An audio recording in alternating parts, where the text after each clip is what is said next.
Hello everyone students, री exam improvement exam 2026 जो भी बच्चे दे रहे हैं, तो कल अभी हिंदी का पेपर है। तो हिंदी के पेपर में जो आपको रस स्वादन होता है तो वो 6 मार्क्स के लिए होता है। और बहुत सारे बच्चे मुझे रस स्वादन का अपलोड करने के लिए बोल रहे थे, तो इसीलिए बच्चों ये वीडियो बनाई है मैंने। यहाँ पे वीडियो बहुत ही ज़्यादा इम्पॉर्टेंट है, तो देखना यहाँ पे कैसे कैसे लिखना है और शॉर्ट ट्रिक्स बताऊंगी जो आप अभी 1 घंटे के अंदर कर सकते हो। ठीक है, तो यहाँ पे ये 6 मार्क्स चाहिए, तो आपको 15 से 20 मिनट तो पुस्तक खोल के पढ़ना पड़ेगा आपकी।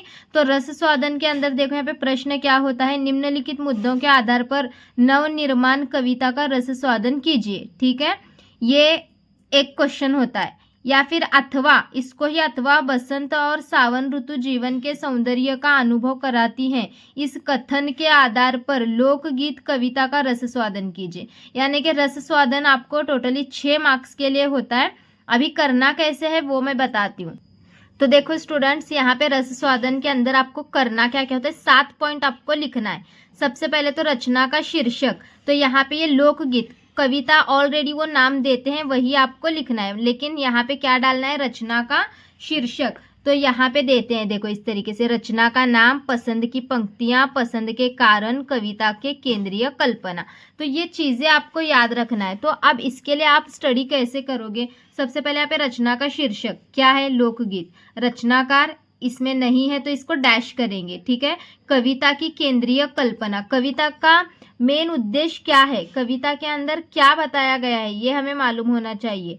तो अब इसके लिए आप क्या करेंगे, आपके पुस्तक में जितनी भी कविताएं हैं उन कविताओं को क्या करोगे आप, ऊपर पैराग्राफ दिया जाता है एक शॉर्टकट में, मतलब कि जहाँ पे आपकी कविता शुरू होती है ना उसके ऊपर ही एक पैराग्राफ होता है, उसको आपको पढ़ के लेना है। आपके पुस्तक में जितनी भी कविताएं, अभी मेरे पास हिंदी का पुस्तक नहीं है तो 6-7-8 कविताएं होंगी आपकी पुस्तक में, तो वो कविता के ऊपर जो पैराग्राफ होता है ना, मतलब कि उसके एक शॉर्ट में समरी दी जाती है वहाँ पे, तो वो कविता की शॉर्ट में समरी आपको पढ़ना है, क्योंकि वो समरी के अंदर ही पूरा कविता का जो केंद्रीय कल्पना होती है वो छुपी हुई होती है।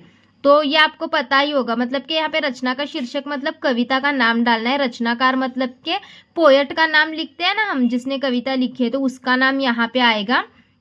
कविता की केंद्रीय कल्पना मतलब कि जो कविता में बताया गया है वो, उसके लिए क्या करना है मैंने आपको बताया, अभी पैराग्राफ पढ़ के लेना है आपके पुस्तक में। पूरी कविता पढ़ते बैठने की जरूरत नहीं है, और कविता पढ़ोगे तो भी समझ में नहीं आएगी, इसीलिए कविता के ऊपर का पैराग्राफ पढ़ना है जिसमें आसान भाषा में कविता की समरी दी गई होती है। फिर उसके बाद रस अलंकार, आपको चौथा मुद्दा यहाँ पे जो है वो रस अलंकार, तो उसमें कौन सा रस है ये आपको करना है। ठीक है, तो यहाँ पे उपमा अलंकार है। फिर उसके बाद प्रतीक विधान, कविता में खेत, वन तथा तन मन रंग जाने के लिए इंद्रधनुष्य के सप्तों रंगों का प्रतीक रूप में उपयोग किया गया है, तो ये प्रतीक विधान भी आपको याद करना है। कल्पना, कल्पना मतलब कि बसंत ऋतु एवं सावन के आगमन पर प्रकृति में होने वाले परिवर्तनों का मनोहरी चित्रण, तो शॉर्ट में यहाँ पे क्या कल्पना की गई है वो लिखना है। फिर पसंद की पंक्तियां, उसमें के कौन सी हैं आपको अब याद होनी चाहिए पसंद की पंक्तियां, क्योंकि वहां पे कविता नहीं दी जाती। पसंद की 4 पंक्तियां उसमें से लिखना है, और वो क्यों पसंद आया है इसका रीजन भी लिखना है। तो कविता के लिए आपको 1 से 1.5 घंटा बैठ के पढ़ना पड़ेगा। क्या क्या करना है आपको समझ में आ गया होगा कविता के अंदर। रचना का मतलब कि पोएट का नाम, कविता का नाम, फिर कविता लिखने वाले का नाम, कविता का केंद्रीय कल्पना जो है वो, ये इजी है, ये भी इजी है, ये भी इजी है। कविता के ऊपर का पैराग्राफ पढ़ोगे समझ में आ जाएगा। रस अलंकार, उसमें से आपको हर कविता का याद करके रखना है, रस अलंकार जितने भी कविता है उनका। प्रतीक विधान नहीं भी लिखोगे तो चलेगा। फिर कल्पना क्या जो इसमें है वही, और यहाँ पे शॉर्ट में लिखना है, ये केंद्रीय कल्पना है और ये सिर्फ कल्पना है। और पसंद की पंक्तियां और पसंद आने का कारण। ठीक है, इतने पॉइंट्स आपको याद करके रखना है।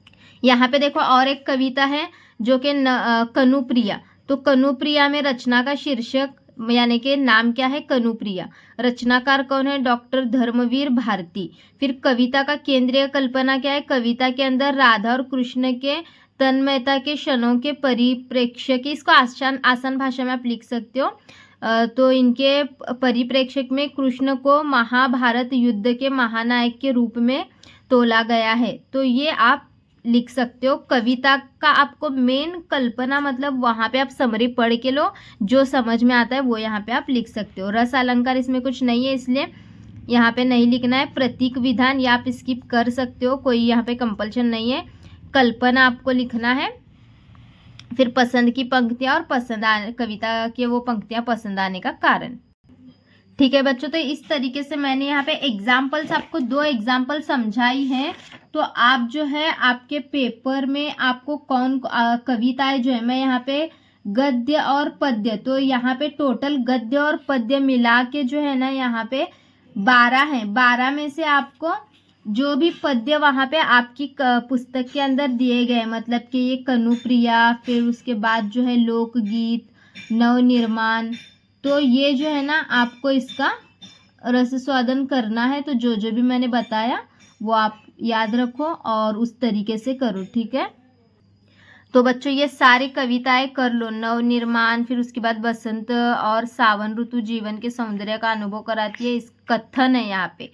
तो इस कथन के आधार पर लोकगीत कविता का रस स्वादन, तो नवनिर्माण, लोकगीत और फिर उसके बाद कनुप्रिया और जो भी कविताएं सब करके जाओ। जो जो पॉइंट्स बताएं उस तरीके से करो, आपका ये 6 मार्क्स यहाँ पे कंफर्म हो जाएंगे। ठीक है, तो नेक्स्ट वीडियो कौन सा चाहिए यहाँ पे कमेंट में ज़रूर बताना। मैं अगला वीडियो जल्दी बना के आपके लिए अपलोड करती हूँ।